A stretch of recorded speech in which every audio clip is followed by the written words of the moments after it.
Kwanzaa. Happy Kwanzaa to you all, and good morning and welcome to this annual Kwanzaa celebration with the Eno River Unitarian Universalist Fellowship here in Durham, North Carolina. I am Reverend Jacqueline Brett. I'm the lead minister here, and whoever you are, wherever you come from, whatever your race, your gender identities, whomever you love, and wherever you are on your spiritual journey or in your search for truth, for meaning, for liberation, you are welcome here in beloved community. We are all so very happy to spend this third day of Kwanzaa with you, whether you're here in this space or on the live stream. In addition to saying Hereza Kwanzaa, which means Happy Kwanzaa, it is customary during the 7 days of Kwanzaa for everyone to greet each other with the phrase HABARI GANI, which means, what's the news?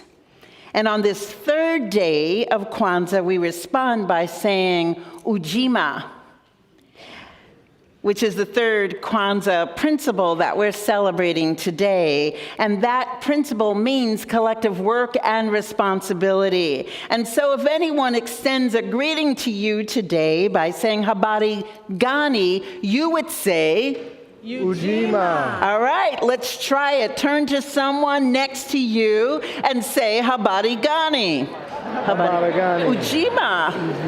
Habari Gani. Ujima.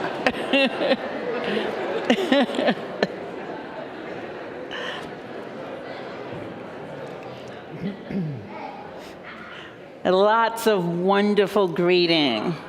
And as we acknowledge today how some of the dimensions of collective work and responsibility are lived and experienced among people of African ancestry here in this congregation and in Durham, we are happy to welcome as our honored guest for this service, Dr. William Jackson, the founder and executive director of Village of Wisdom, an organization whose mission is to build a world that honors and activates individual Black genius by affirming, protecting, and caring for Black and brown children through the love and wisdom of their families.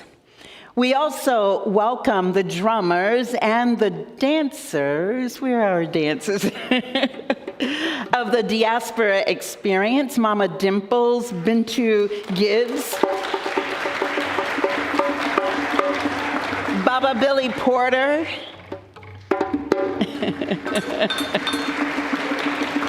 Baba Bill Bea, Sister Delilah, and Brother Elijah. And lastly, where is she? Our music vocalist today. Come on. Debbie Long. And I would say, let's all welcome them all together.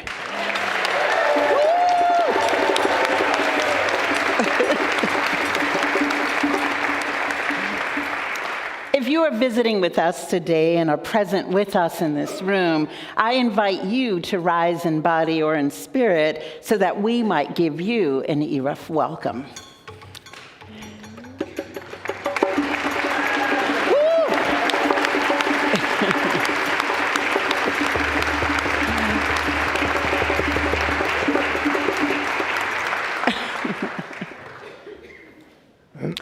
And if you're on the live stream, I invite you to place your name in the chat box if it's available to you, and you will receive a welcome there as well. So now would be a good time to turn off or down to Kwanzaa mode, which actually I shouldn't say because Kwanzaa mode is kind of loud, but we want you to turn down your devices. It would be a great time to turn them down right now. So let's all center ourselves into this place, into this time. And let's all collectively take a deep breath in and let it out. And let us begin our celebration.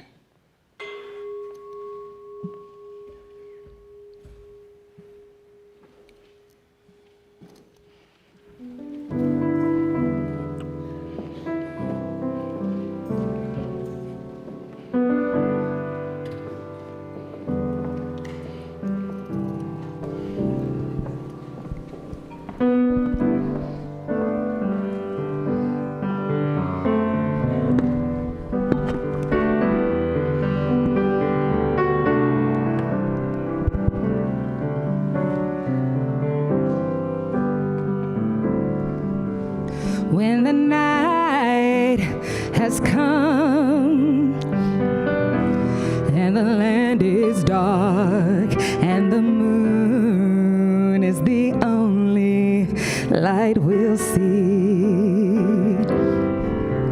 No, I won't be afraid. No, I won't be afraid. Just as long as you stand by me. Sing this part with me. Whenever I'm in trouble, won't you stand by me? Oh, stand by me. One more time. Stand by me. Stand by me. If the sky that we look upon should tumble and fall, and the mountains should crumble to the sea, I won't cry, I won't cry, no, I won't shed a tear, just as long as you stand by me. Everybody, and darling, darling, stand by me. Oh, stand by me. Stand by me. Stand by me. One more time. Whenever I'm in trouble, won't you stand by me? Oh, stand by me. Stand by me. Stand by me.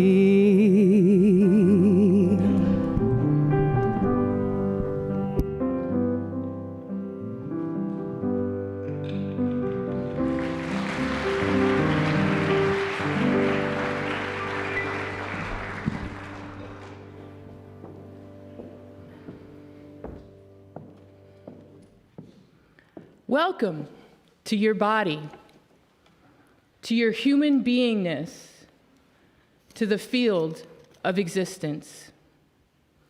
Welcome to your kinship to all humanity. Welcome to the ongoing challenge of transforming the interpersonal into the communal. Welcome to the process, the alchemist process, of turning the gold that is you into the platinum that is us.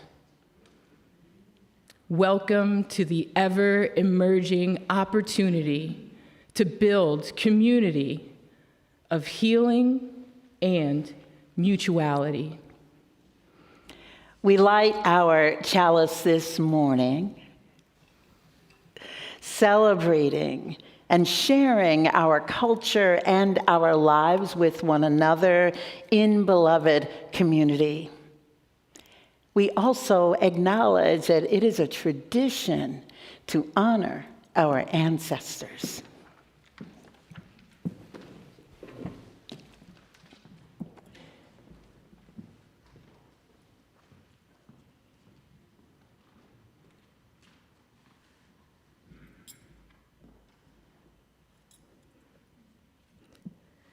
Alice Walker says that to acknowledge our ancestors means we are aware that we did not make ourselves, that the line stretches all the way back, perhaps to God or to God's.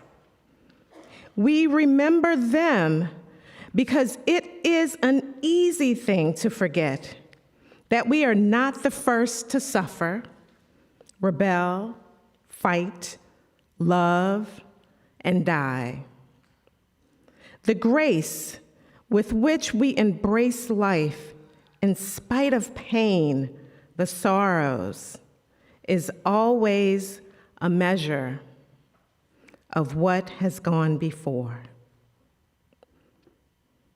We invite you to join with us in honoring those who live in the Spirit as we call upon our ancestors to come be with us, to celebrate our lives with us, to guide and protect us along our path. Members of our ERUUF community and friends who are of African ancestry have compiled images of ancestors, of family connection, and ancestors who have inspired our living. We invite you to look upon these precious images and hold them in your heart.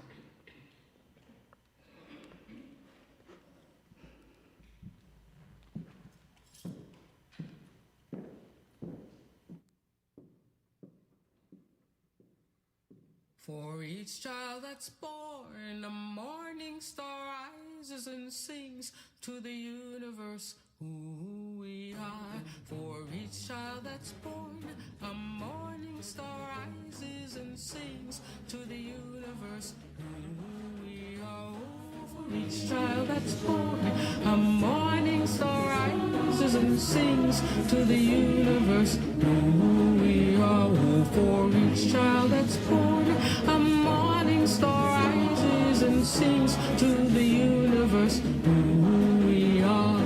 We are our grandmother's prayers, and we are our grandfather's dreamings, and we are the breath of our ancestors. We are the Spirit of God. We are mothers of courage, fathers of time, daughters of dust, and the sons of great visions. We're sisters of mercy, brothers of love, lovers of life, and the builders of nations. We're seekers of truth, keepers of faith, makers of peace, and the wisdom of ages. We are our grandmother's prayers. We are our grandfather's dreamings, and we are the breath of our ancestors. We are the Spirit of God. We are mothers of courage, fathers of time, daughters of dust, and the sons of great visions. We're sisters of mercy, brothers of love, lovers of life, and the builders of nations. We're seekers of truth and keepers of faith. We are makers of peace and the wisdom of ages. We are our grandmother's prayers. We are our grandfather's dreamings, and we are the breath of our ancestors. We are the Spirit of God. We are our grandmother's prayers, and we are our grandfather's dreamings. We are the breath of our ancestors. We are the Spirit of God. For each child that's born, a morning star rises and sings to the universe who we are. For each child that's born, a morning star rises and sings to the universe who we are. We are one. For each child that's born, a morning star rises and sings to the universe who we are. For each child that's born, a morning star rises and sings to the universe who we are. Oh, for each child that's born, a morning star rises and sings to the universe who we are. Oh, for each child that's born, a morning star rises and sings to the universe who we are. We are our grandmother's prayers, and we are our grandfather's dreamings, and we are the breath of our ancestors. We are the Spirit of God. We are mothers of courage, fathers of time, daughters of dust, and the sons of great visions. We're sisters of mercy, brothers of love, lovers of life, and the builders of nations. We're seekers of truth, keepers of faith, makers of peace, and the wisdom of ages. We are our grandmother's prayers. We are our grandfather's dreamings, and we are the breath of our ancestors. We are the Spirit of God. We are mothers of courage, fathers of time, daughters of dust, and the sons of great visions. We're sisters of mercy, brothers of love, lovers of life, and the builders of nations. We're seekers of truth and keepers of faith. We are makers of peace and the wisdom of ages. We are our grandmother's prayers. We are our grandfather's dreamings, and we are the breath of our ancestors. We are the Spirit of God. We are our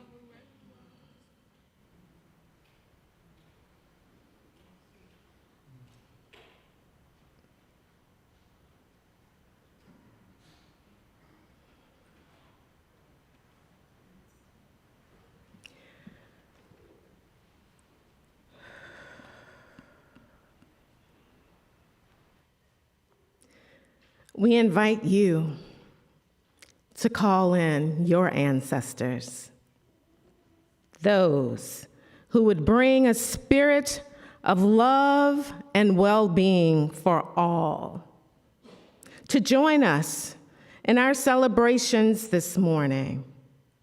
For those of you who are online, we invite you to enter their names in the chat box.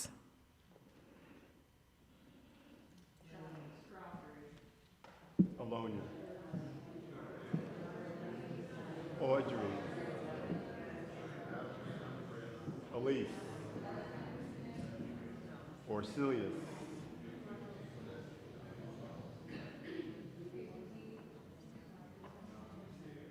Inez,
As human life flowed from its source in Africa to the four directions, So we offer libations to the west,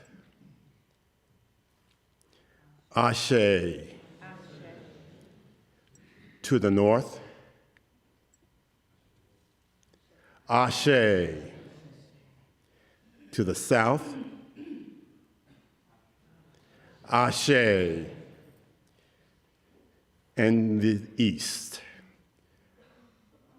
Ashe.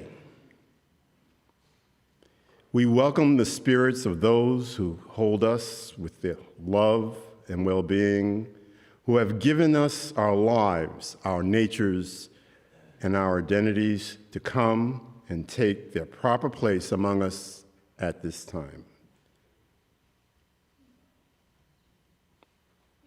We welcome those who have answered our call and who join us in our celebration. May we be one with them and with one another in the river of life. Let us share with one another, even as they have shared with us. Ashe, Ashe, Ashe.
Please rise and embody your spirit to sing a dedication by Leah Morris.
As I suspect many of you might know, Kwanzaa is a cultural holiday that centers the lives of Black people. First created in 1966 in Los Angeles by African-American activist Dr. Maulana Karenga, it is now celebrated by people of the African diaspora around the world. While we have heard of some folks, we heard tell of some folks who openly wonder whether this holiday is a real holiday. Yes, people of the African diaspora and even on the mother continent itself claim it without hesitation, with a resounding yes. And here's the thing. All holidays and rituals, whether they are secular, spiritual, religious, or personal, come into being because a person or a group of people believed they were necessary, and so were inspired to bring them about. And this is so irrespective of the origin stories we might tell or the beliefs we might hold about any particular ritual or holiday. Here at ERUUF, we aim for this Kwanzaa service to be an embodiment of a heart-centered, moral, ethical, and spiritual practice of honoring and lifting up, centering and celebrating the Black people and Black culture in this congregation, and also in the world beyond our walls. This exuberant time is part of our annual winter rituals, one in which we create with the intentionality of community building among all in our congregation. This happens both before this particular service, during this service, and also after it. It has been just as important as this communal gathering right here, right now. As we celebrate together a principle of Kwanzaa on the final Sunday of each year, as with other practices manifested in ritual, we have an opportunity to go deeper in our understanding and in our living and embodying what we have come to understand. On this third day of Kwanzaa, it is the principle Ujima, the Swahili word meaning collective work and responsibility, that we celebrate. The official Kwanzaa website, created by Maulana Karenga, describes this principle as sheltering the assumption that as long as any African anywhere is oppressed, exploited, enslaved, or wounded in any way in her or his humanity, all African people are also. It thus rejects the possibility or desirability of individual freedom in any unfree context. Y'all hear me? Yes. All right. Instead, it poses the need for struggle to create a context in which all can be free. Ujima, as expressed by Karenga, also rejects escapist and abstract humanism and supports the humanism that begins with commitment to and concern for the humans among whom we live and to whom we owe our existence. Real humanism that begins with accepting one's own humanity in the particular form in which it expresses itself, and then initiating and sustaining exchanges with others in the context of our common humanity. Y'all following me? All right.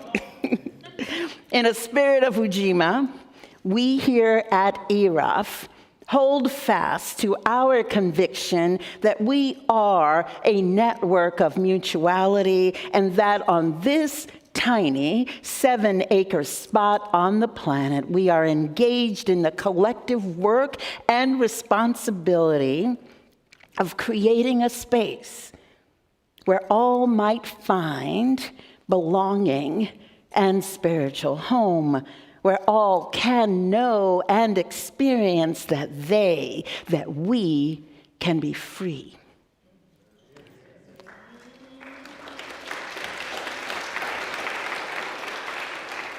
And, you know, when I point my finger, I got something to say. We also acknowledge that the struggle is real, right? The struggle is quite real to create and sustain such a context. Yet we hold fast to our active imagining and collective responsibility to work toward the day when we can say it is indeed real.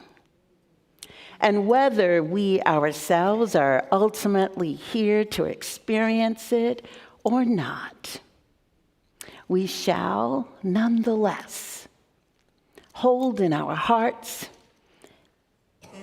and in our actions a spirit of Kwanzaa, of Ujima, for the generations to come.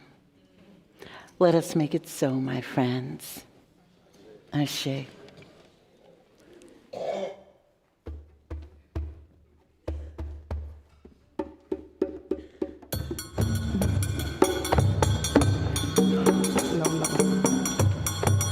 Well, I didn't know this was that.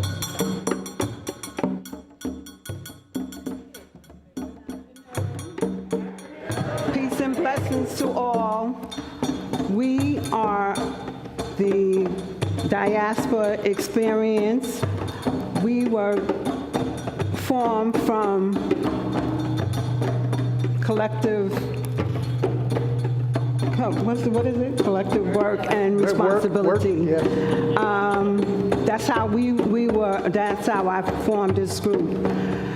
The regular group that I'm a part of is the Ancestors' Voices, and they were unable to perform today, so I asked community members that I performed with in the past, and I'd like to introduce them. I'll start with this young lady here, Sister Dalia. We have Brother Bill Bayer on djembe. And we have Baba Billy Porter on djembe. And we also have Brother Elijah on drums.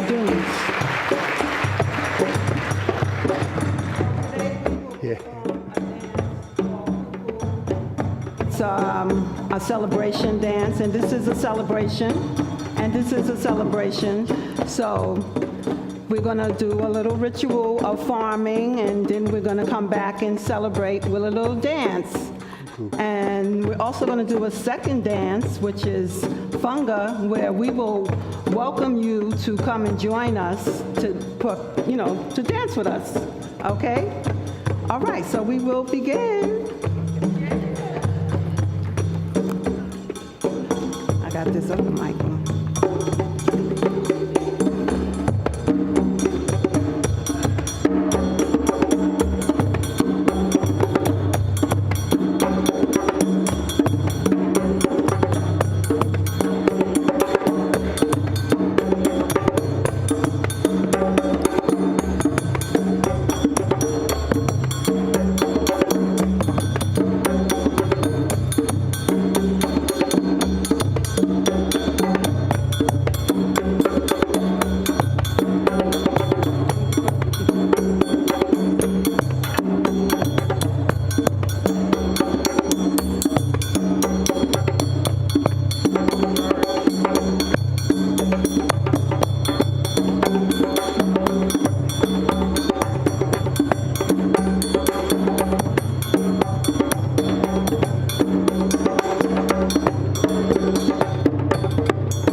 He's going to speak. All right, we're going to ask you all to help us celebrate this next dance. It's called Kwanzaa, and it's a dance of welcome. I think I can project. Oh, thank you so much. So it's a dance of welcome, where you will welcome your guests in peace and well-being. So we're going to do this call and response. I know you all know the call and response. And you probably know the song. So make this a prayer. Anytime you utter any noise through your voice, it is in essence a prayer. And so we're going to pray this song together. I'll start it out. Fanga lafia ashe ashe, Fanga lafia ashe ashe, Fanga lafia ashe ashe, Fanga lafia ashe ashe. oh Fanga lafia ashe ashe, oh Fanga lafia ashe ashe.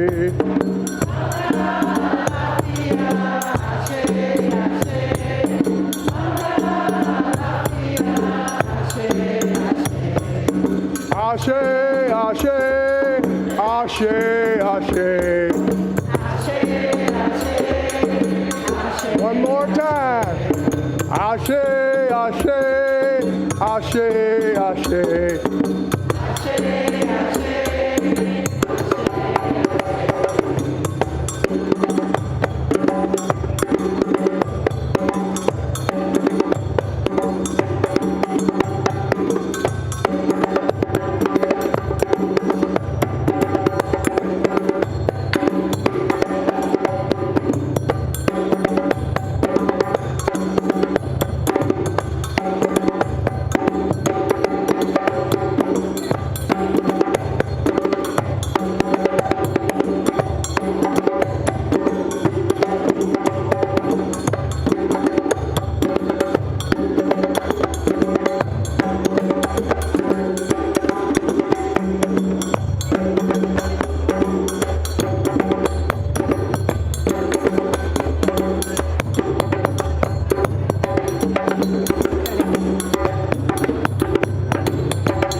Okay, you got that? Two steps. 4 times. 2, got it? Okay. You ready? I'm gonna do the first one.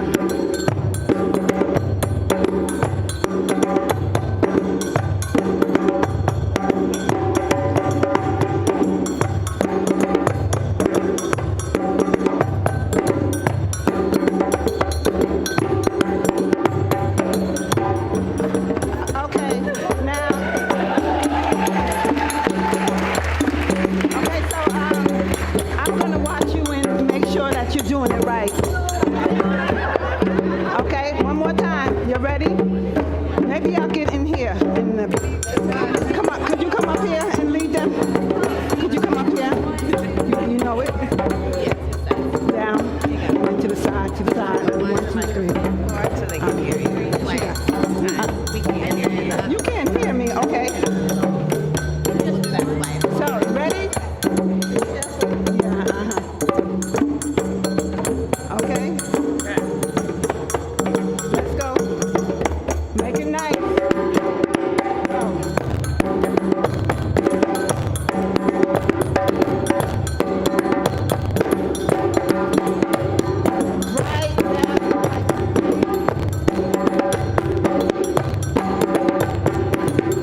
That was incredible, and I need a minute to breathe.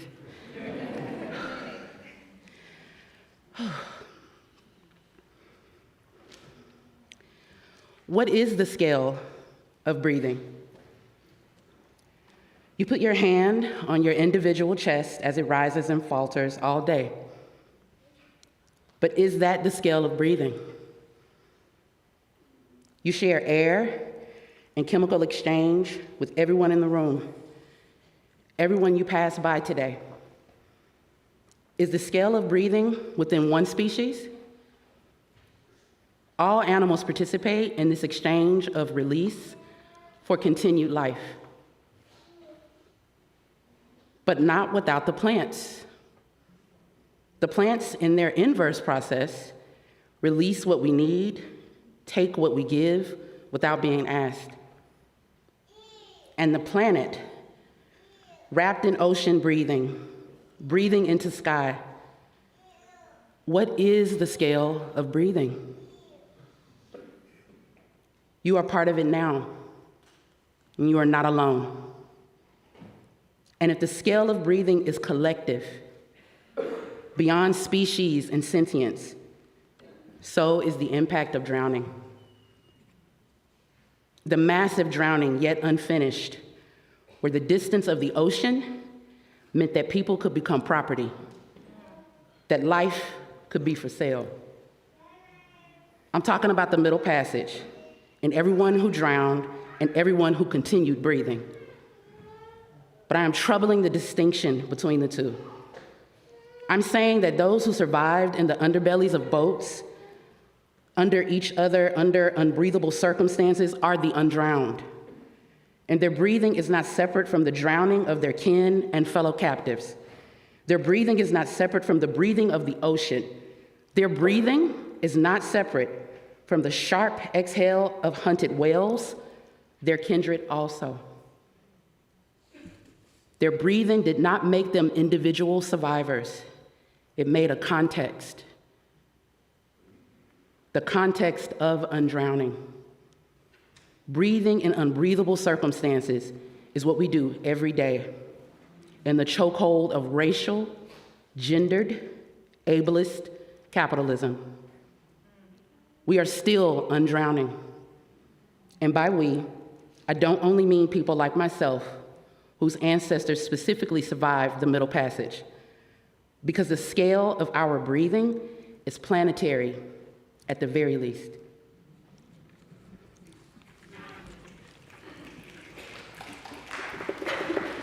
Are you still breathing? This is an offering towards our evolution, towards the possibility that instead of continuing the trajectory of slavery, entrapment, separation, and domination, and making our atmosphere unbreathable, we might instead practice another way to breathe. I don't know what that will be. I don't know what that will look like, but I do know that our marine mammal kindred are amazing at not drowning.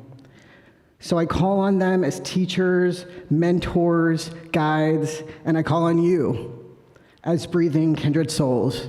May we evolve.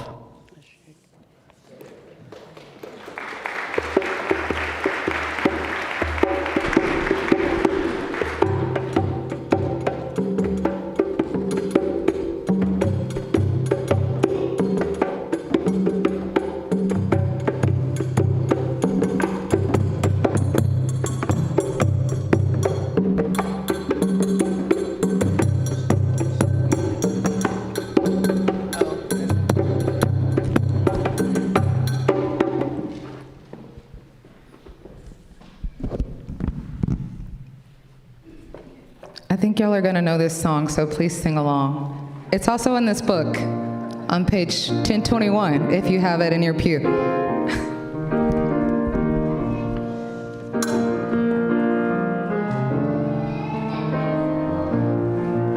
Sometimes in our lives, we all have pain, we all have sorrow,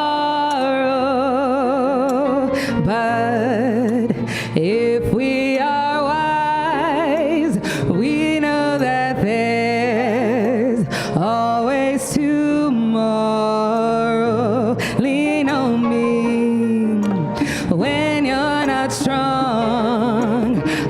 I'll be your friend. I'll help you carry on, for it won't be long till I'm gonna need somebody to lean on. Please swallow your pride if you have pain.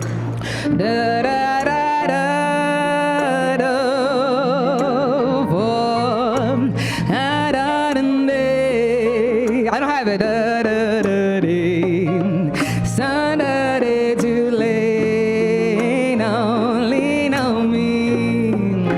When you're not strong, I'll be your friend.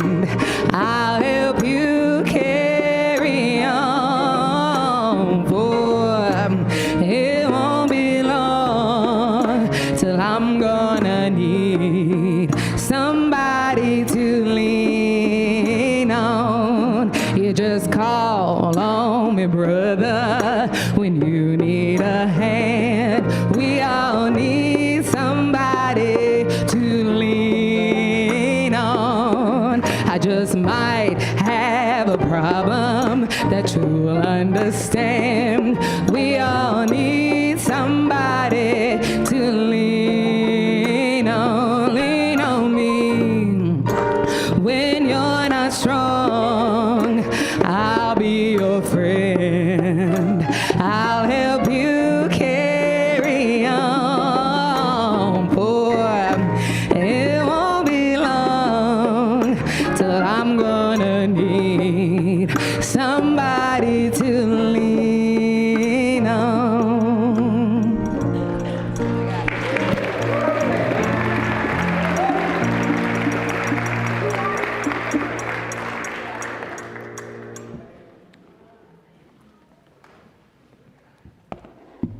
Good morning / afternoon.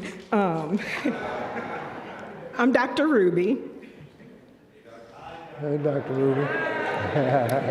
Did you know that I trained for years and years to manage gunshot wounds, industrial accidents, car crashes, and the like? Nothing prepared me for the personal and communal trauma I experienced at the height of the COVID pandemic. Nothing. I worked the rural North Carolina coast, and I also worked in town. I'm pretty sure I saw the same patient at both places with two totally different outcomes. Literally, death and life were dependent on zip code and the resources that were available at each hospital. I felt like that dark hole of death would never end. I had to look back to remember how my superhero, Mrs. Ella Baker, got through dark times. Now, excerpts from Lift As You Climb, the story of Ella Baker by Patricia Herbie Powell. Under a bright North Carolina sun, Ella rode to church with Granddaddy and Mama. When Granddaddy Mitchell stood to preach, Ella sat in the deacon's chair, legs ruler straight, ears soaking up his song or his voice. He preached, give to others. He preached, join together. He spoke, freedom. He asked, what do you hope to accomplish?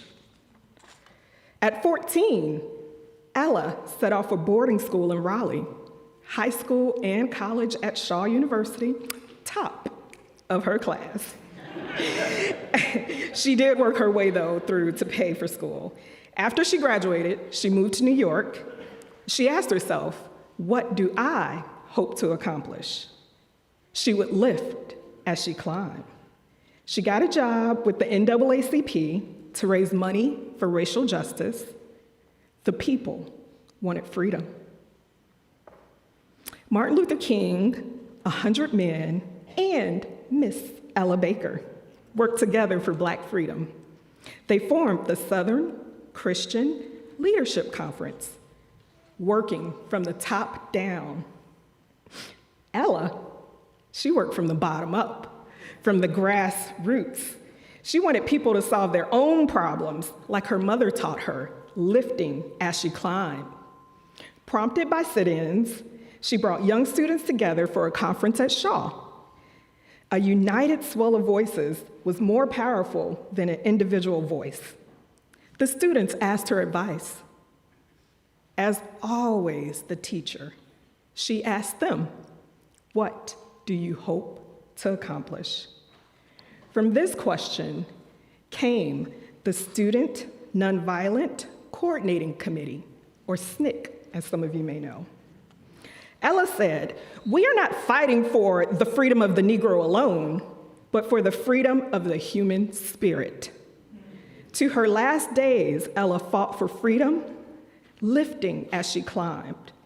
The seeds she sowed all her life continue to bear fruit today. And oh yeah, my COVID blues, I took a seed from Miss Baker. I got in the community with everyday folks who just wanted to live through the pandemic. We organized, and I used my platform as an ER doctor to get before the US Task Force for COVID to advocate for resources for the hardest hit communities. So now, I'll ask you, what do you hope to accomplish?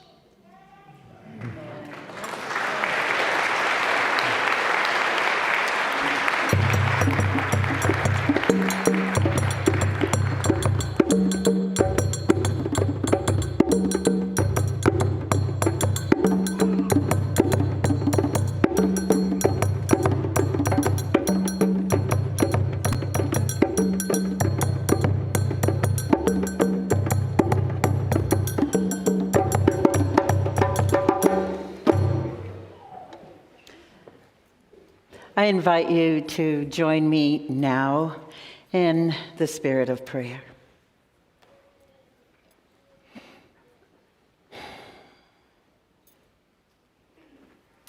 Sacred Spirit that gives us life, that has brought all of us together here for this specific moment in time and space and celebration, our hearts and our spirits give thanks as we are here in all our hues and histories, centering, lifting up, imagining, creating a new possibility. We, determined to see the world be a more beautiful, equitable, liberated place where each one of us is free. We lift up our joys and concerns for the world, for everyone and every place beset by the evils of war, of famine, of genocide, of oppression of any kind, anywhere. The impact of climate change and catastrophes. May all hearts the world over be touched and impacted toward actions in behalf of the well-being of all, and for children and for families everywhere.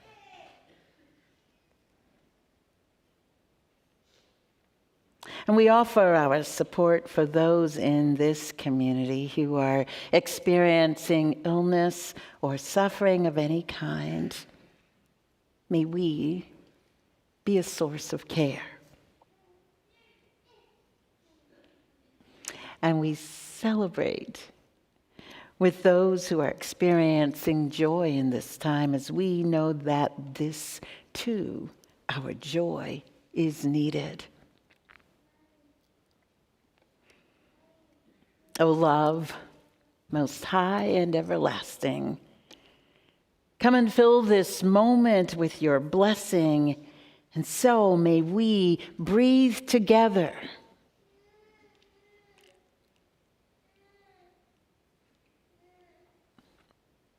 May we evolve together. Keep us this day and always. May it be so.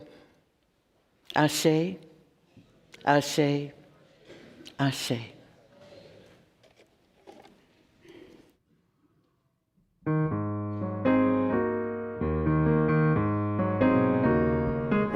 This one's in the blue book as well, if you want to sing along. Hush, hush, somebody's calling my name. Hush, hush, somebody's calling my name. Hush, hush, somebody's calling my name. Oh my Lord, what shall I do? Shall I do? Sounds like justice. Somebody's calling my name. Sounds like justice. Somebody's calling my name. Sounds like justice. Let's put our hands together. Somebody's calling my name. Oh my Lord, what shall I do? What shall I do?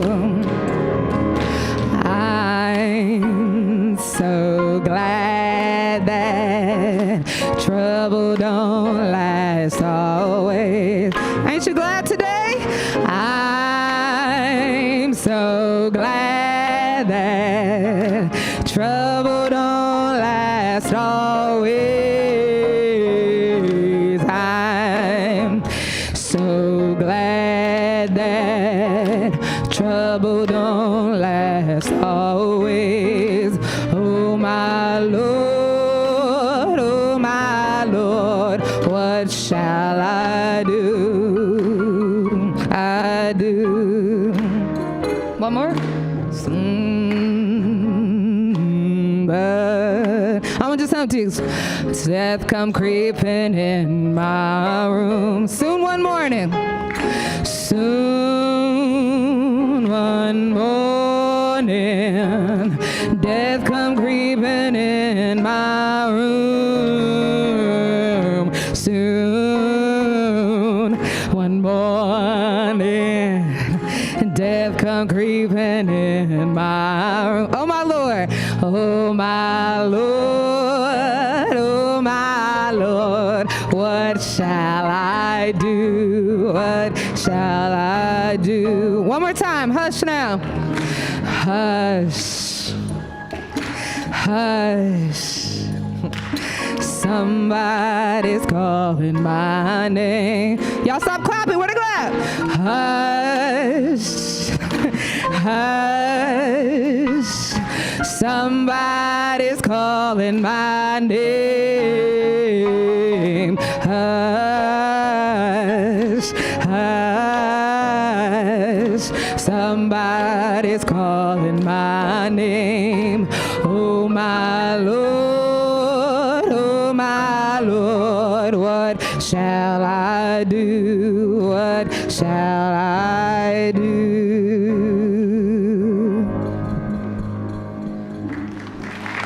Y'all got time?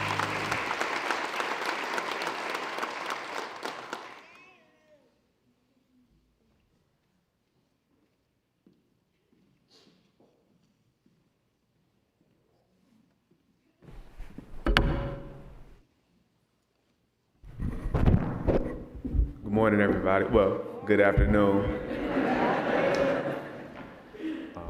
First, I just want to say thank you to the ERUUF congregation who has been so generous to Village of Wisdom in the past through some of you all's giving. So thank you.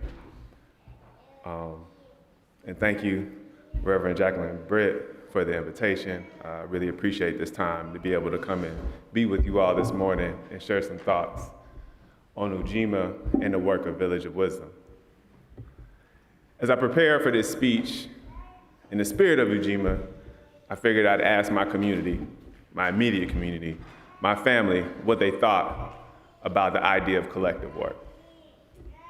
First person I asked was my 8-year-old. And as young people often do, she dropped some simple but profound wisdom on me.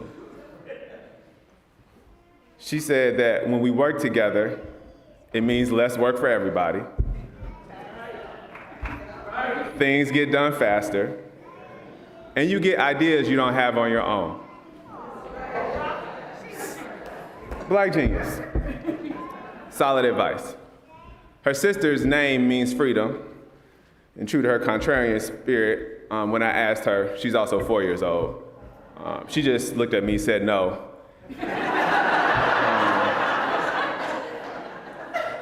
And then kind of slid down air, as 4-year-olds do, and rushed out. My mom, who is probably the most optimistic yet realist person I know, said that, you know, when you work with other people, you have to be careful that everybody does what they're supposed to do. If not, the work will feel unbalanced. Then I asked my beautiful and smart wife, my better half, who's here with us, about it. And she was telling me about a book she was reading called Happy Land. And Happy Land tells the story of formerly enslaved Africans just after the end of slavery. And these recently freed people pooled resources and brought land in the mountains of western North Carolina, calling their new community the Kingdom of Happy Land. They built communal structures and thrived through crafts and trades, creating a prosperous, self-sustaining society. And as I sat in reflection and prayer on how to bring all this wisdom I had gathered together, God reminded me that I was a former chemistry teacher. And I know a bit about how chemical bonds work. You see, in chemistry, there's 3 types of bonds. For sake of time, I'll only talk about 2 today. Thank you, I appreciate it. And the first type of bond I'll talk about reminded me of what my mom shared. That's an ionic bond. You see, in ionic bonds, there's a positive element and a negative element. And one of those elements has an electron to give, or a few electrons to give. And the other element needs an electron to be stable. And so one element gives, and the other element takes. We see this type of chemical bond in table salt, otherwise known as sodium chloride. The sodium wants an electron. The chloride wants to give one away. It's a pretty stable bond. We use salt every day. But the second that you pour salt into water, it breaks. Kind of like transactional bonds tend to do. When we have transactions and it's transactional, it's a little bit easier to break. But the other type of bond that I want to talk about today is a covalent bond. Covalent bonds are where electrons are shared. And one of the most popular, probably well-known types of covalent bonds are the bonds that carbon has. See, every carbon element or atom has 4 electrons. And in order for atoms to be stable, they like to have 8. And so when one carbon bond brings its 4 to another carbon bond and its 4, they have 8. And they're pretty strong.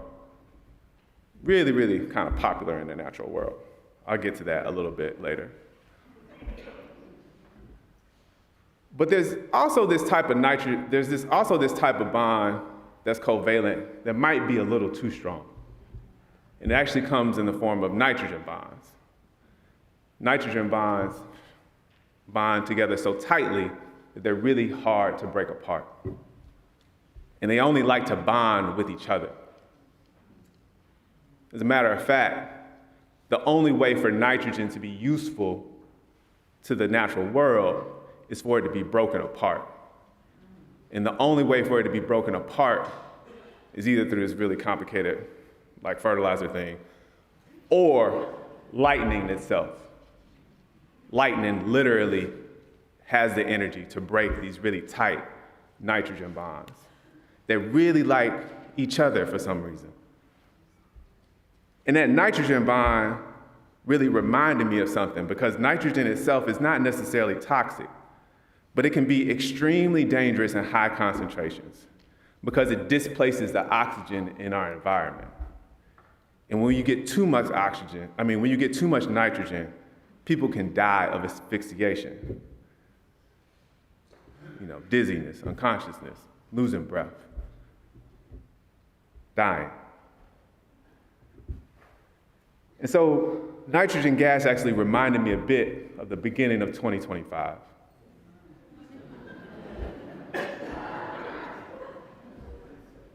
It reminded me a bit of 2025 because at the beginning of 2025, I felt like the message that I kept on hearing was, you should just roll over and die. That was a subliminal message, at least, to Black-led organizations at the beginning of the year. The first 120 days of the year, we experienced dox threats, federal funding withdrawals, and broken promises. The messages from those in power, the messages from the nitrogens was clear. The woke era was dead. Those bold promises made to Black organizations had been pulled back. America's greediest, our nitrogens, if you will, had written a check. And just like their favorite leader has done throughout his entire career, they let checks bounce and turned others' money into their own. I heard it again, you should just roll over and die. But my ancestors taught me that life and life more abundantly was our destiny.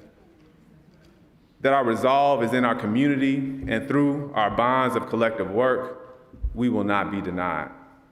Specifically, my uncle, James Baldwin, said, I know what I'm asking is impossible, but in our time, as in every time, the impossible is the least that one can demand. And one is, after all, emboldened by the spectacle of human history in general, and the American Negro history in particular, for it testifies nothing less than the perpetual achievement of the impossible. Auntie Assata Shakur taught us that we have nothing to lose but our chains. But holding on to faith is a tricky thing. I grappled with myself at the beginning of this year because I had already been struggling to find my voice. I felt a little lost. Somewhere along the line of running an organization for 10 years, my voice had got lost in trying to be selfless and making space for others. It's necessary but tricky work of leading in a way that highlights and prioritizes the ideas and contributions of your team over your own. And with all that was going on, with all the nitrogen taking up space, I was unclear on what, if anything, I should say about our work. And in a time when so many people were looking for words to make sense of what was going on, I struggled. I asked myself, should I speak up and potentially endanger the organization, or remain quiet and be perceived as scared? The voice I had was a big part of Val's success, but it felt lost. But then I heard Mama Harriet Tubman whispering, the Underground Railroad didn't really have signs. As if to say, you don't have to announce what you're doing to everybody. She didn't really say that, but you get the To me, she said it. I also remember Zora Neale Hurston taught us, if you are silent about our pain, they will kill you and say you enjoyed it. And the Bible says in the 2nd chapter of James, what good is it, my brothers and sisters, if someone claims to have faith but has no deeds? Can such faith save them? Suppose a brother or a sister is without clothes and daily food. If one says to them, go in peace, keep warm, and be well fed, but does nothing about their physical needs, what good is it? In the same way, faith by itself is not accomplished, but by action is dead. The TVs, Twitter feeds, and talking heads were all yelling, roll over and die. But my team and I at Val, we listened to Kendrick Lamar at that Super Bowl performance. And we turned the TV off.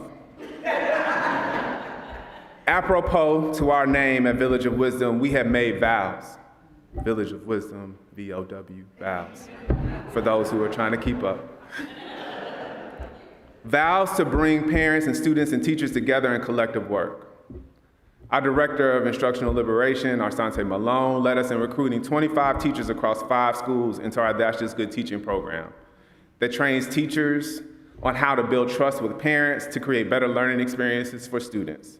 Teachers reflecting on the program spoke of how the strength of the bonds they had with families increased and how dramatically it impacted the student participation and performance. Carbon bonds were forming. Our Director of Community-Driven Research, Dr. Amber Majors-Ladipo, led the launching of the Wisdom Hub, a one-of-its-kind resource that positions parents as trained reviewers of educational content. The site launched in October and September, and by October, it had 5,000 views and over 100 downloads of the resources that were there. Carbon bonds were forming. After 8 years of working on an investment, and on again and off again kind of engagement from this institution, we picked up a $1.5 million investment.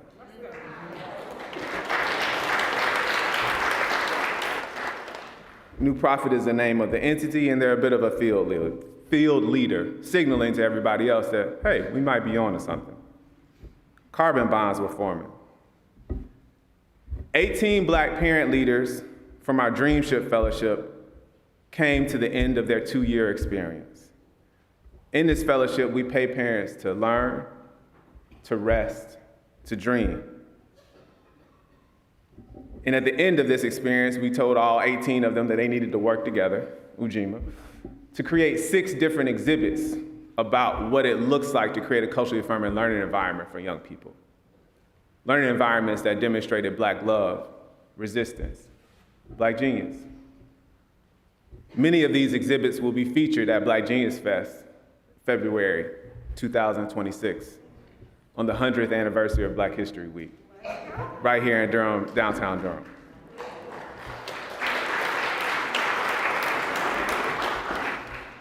Y'all are all welcome.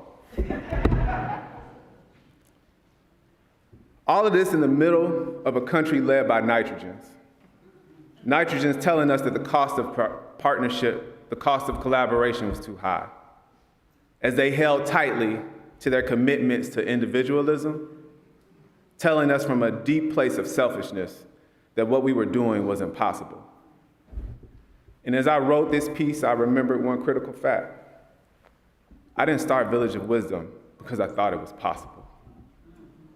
I started it because it was necessary. They yelled at us to roll over and die. Rather than yell back, we let our work talk. And our work said, death will not be our destiny. Before I take my seat, I have one more lesson for you about life, death, and chemical bonds. The carbon bonds that I was telling you about are special because they bond in all directions. They bond with other elements like hydrogens, oxygens, and other carbons to make up the building blocks of life. Every strand of DNA in your body, carbon bonds. Every protein that makes up your muscles, carbon bonds. The very structure that allows our spirits to exist in this physical world, carbon bonds. This is the case for all living things on this planet, from plants to fungus to animals. All are carbon-based life forms. And what makes these bonds so useful, so ubiquitous, is not their strength. It's their flexibility to be broken and remade.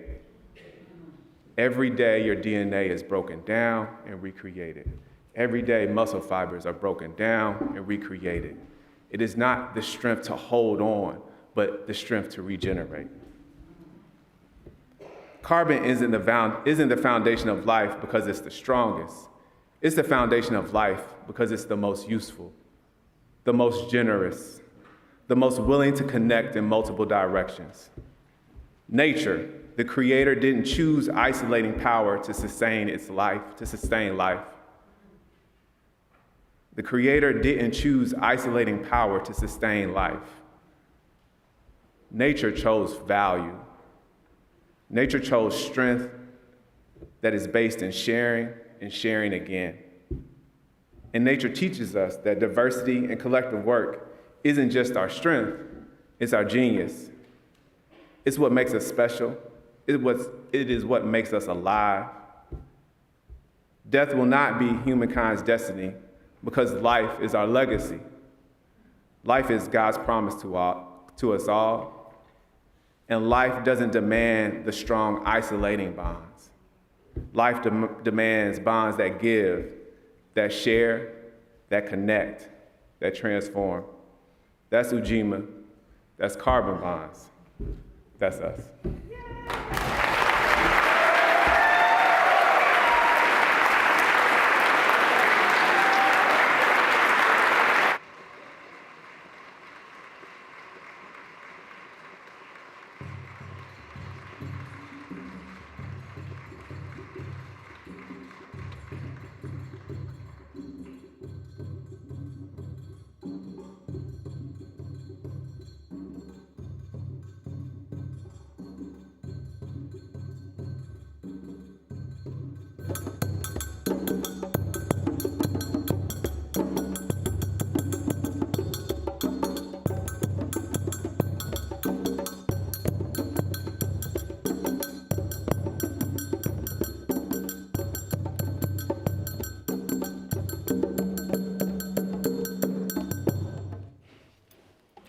Thank you so much, Brother William. That was just so filled my heart. So at this time, we will take up today's offering, which will be provided to ERUUF's Minister's Discretionary Fund, which is used primarily to meet emergency needs among the people of ERUUF and for people, individuals in the community beyond our walls affected by an unexpected crisis. The fund also enables us to respond quickly in providing institutional support to community leaders and organizations as they develop on-the-ground responses to rapidly evolving emergency situations and crises. As the greeters come forward to collect this money, this morning's offering, if you do not have something to place into the pouch, you may point your device to the screen and to the QR code on the screen, and it will lead you to our giving portal.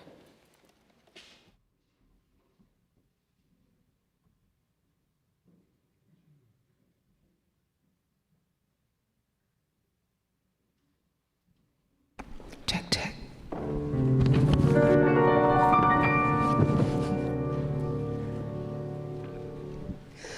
Birds flying high, you know how I feel. Sun in the sky, you know how I feel. Breeze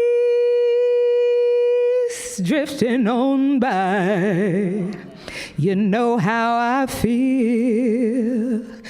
It's a new dawn, a new day, a new life for me. It's a new dawn, a new day, a new life for me.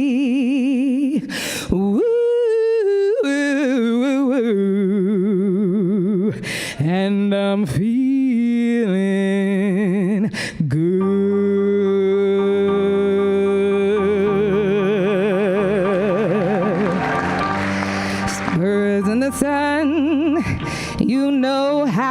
I feel, river running free. You know how I feel, blossom on the tree. You know how I feel, it's a new dawn, a new day, a new life for me, and I'm feeling good.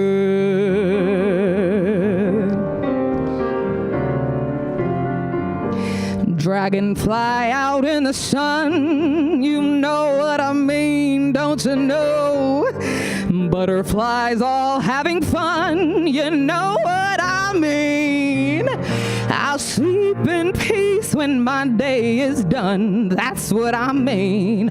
And this old world is a bold world and a cold world for me.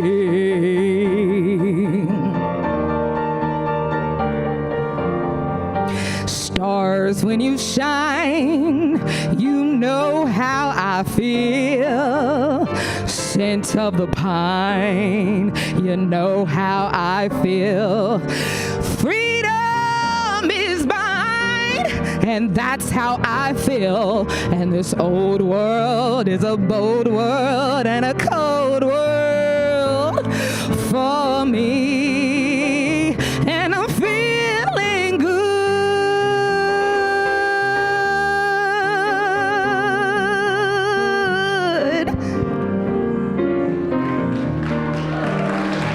I'm feeling good, good, good, good, good, good, good, good, good, good, good, good, good. I'm feeling good.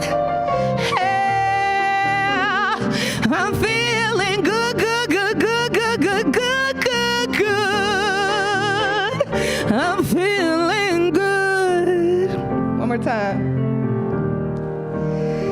I'm feeling good, good, good, good, good, good, good, good, good, good, good, good. I'm feeling good, good, good, good, good, good. I'm feeling good. I'm feeling good.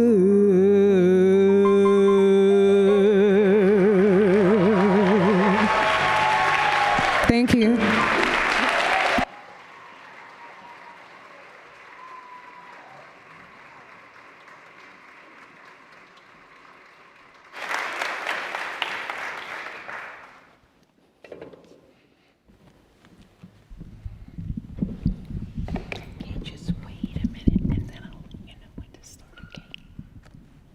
So we give thanks for all of the blessings and the gifts of beloved community. Our closing words today are by ancestor, the Reverend Dr. Hope Johnson, a bright light, a mentor and friend of Unitarian Universalists throughout our movement. And here with me is Dylan.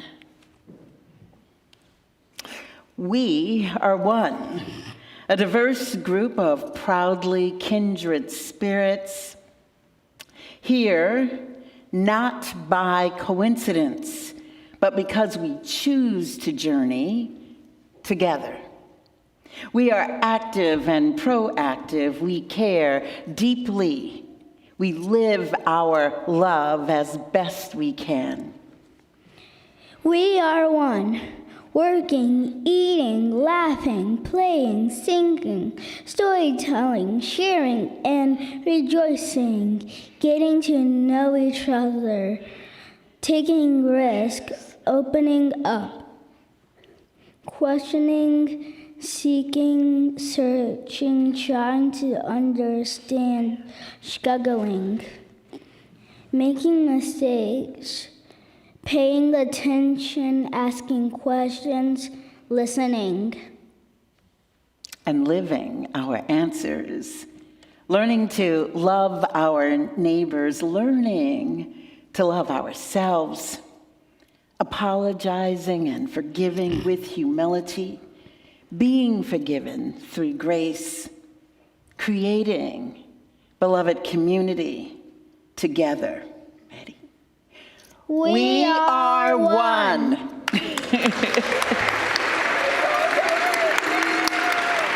you gotta go over here. Look at everybody standing up. Look.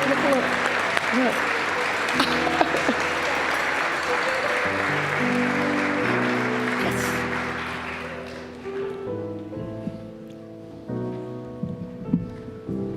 Okay. Blow it out over this way. Yes. Okay. Wait. Say with me. Yes. So we're about to close our service as we do each Kwanzaa with the hymn Lift Every Voice and Sing. It is customary to rise in body or spirit as we sing this song together, and Debbie will lead us. Where's Debbie?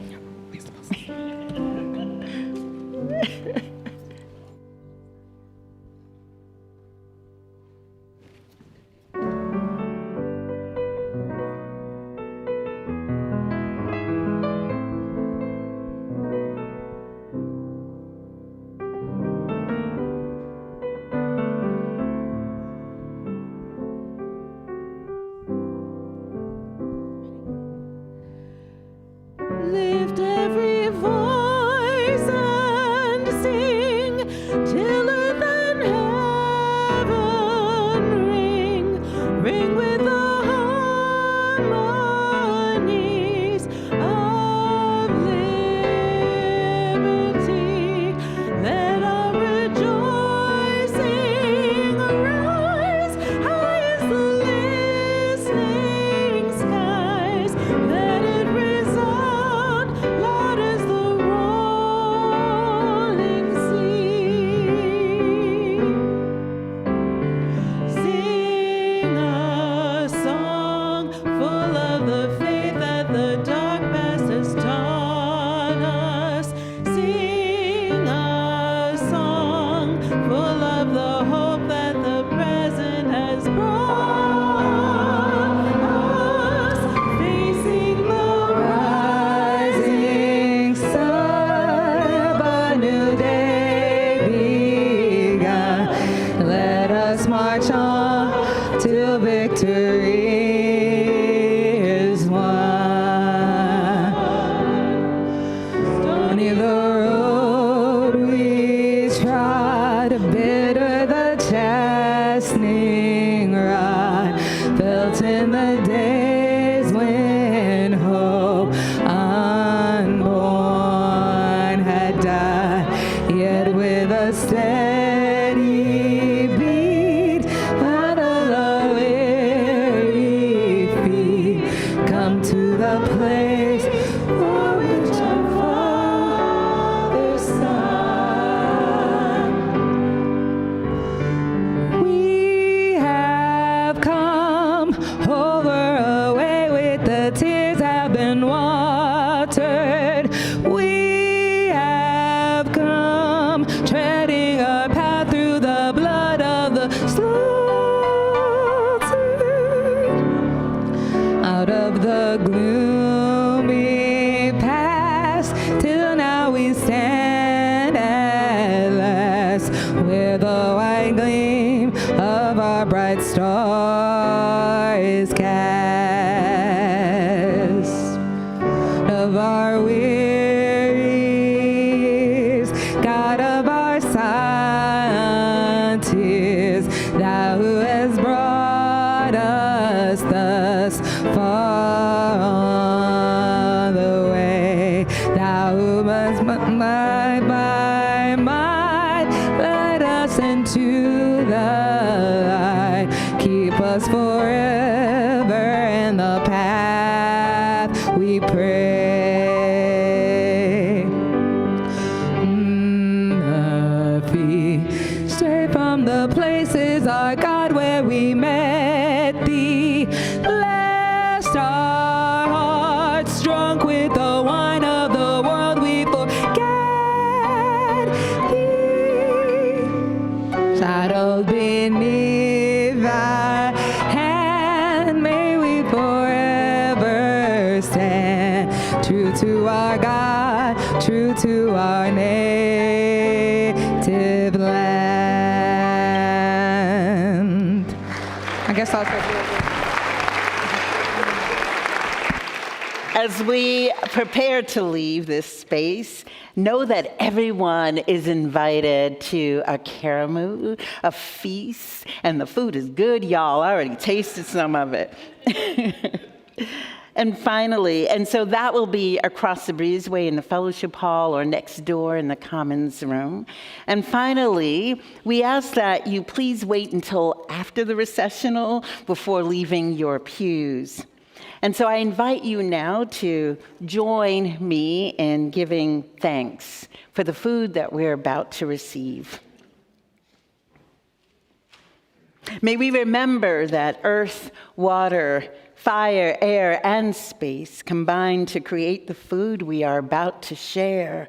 Countless beings gave their lives and labors that we might eat.